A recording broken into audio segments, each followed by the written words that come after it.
Untreated scoliosis patients. Health and function of patients with untreated idiopathic scoliosis, a 50-year natural history study by Weinstein and colleagues, 2003. This study looked at what happens to people who had a type of spine curve called idiopathic scoliosis, where the spine curves to the side for no known reason, and did not receive any treatment for it. The researchers wanted to find out how these people were doing later in life in terms of health, daily function, and overall quality of life. The study followed 117 people who had untreated scoliosis. These people first came to a hospital between 1932 and 1948 when they were young. Fast forward to about 1992, when these individuals were now between ages 54 and 80, and the researchers studied them again, about 50 years later. The researchers compared the scoliosis group with 62 people of the same age and gender who did not have scoliosis.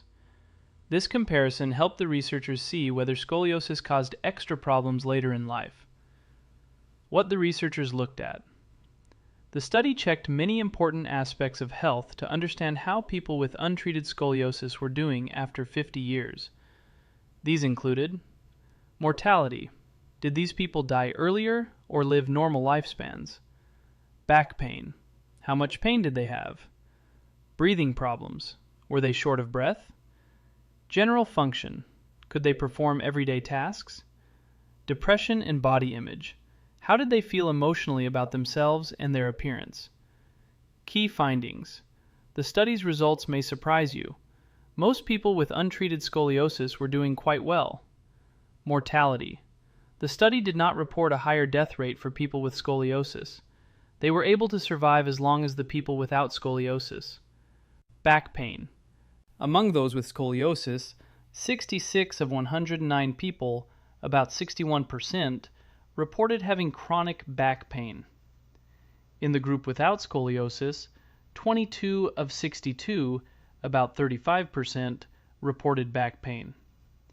This difference is significant. Scoliosis patients had more ongoing back discomfort than those without scoliosis. Pain severity. Most of the pain reported by scoliosis patients was not severe. Of the scoliosis patients with pain, 48 out of 71, about 68%, said their pain was little or moderate. In the control group, 12 out of 17, about 71%, said their pain was little or moderate. Breathing problems. The study found that people who had a Cobb angle greater than 80 degrees, a measure of spine curvature, and whose scoliosis curve was in the upper back, thoracic area, were much more likely to have shortness of breath. Specifically, they had an adjusted odds ratio of 9.75, meaning their risk was nearly 10 times higher, though this risk was tied to having a very large curve in a specific area.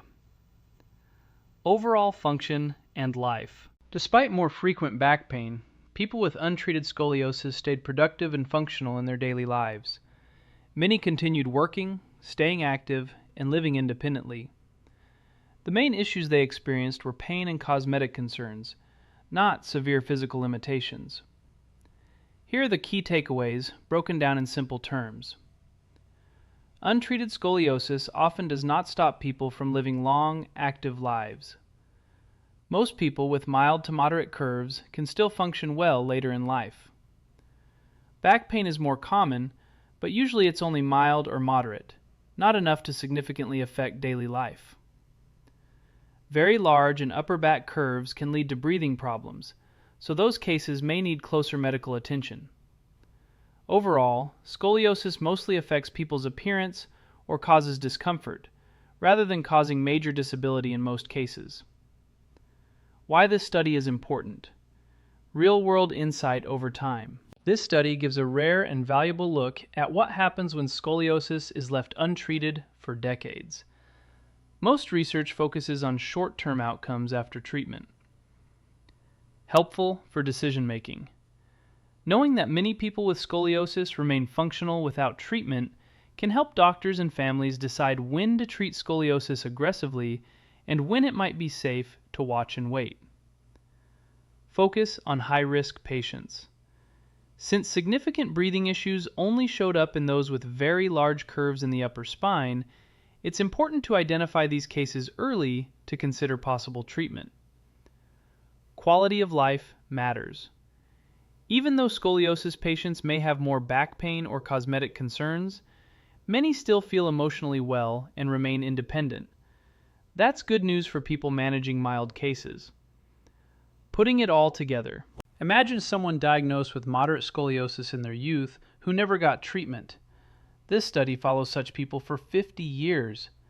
Most didn't die early or become disabled.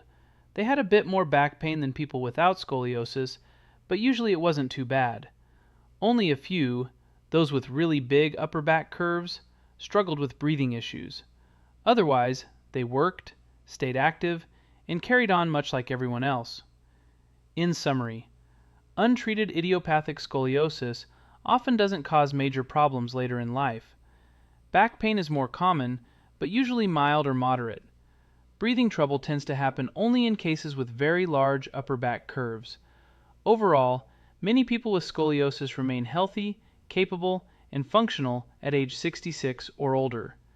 This information helps doctors and families make informed treatment choices, knowing when to treat and when careful monitoring might be enough.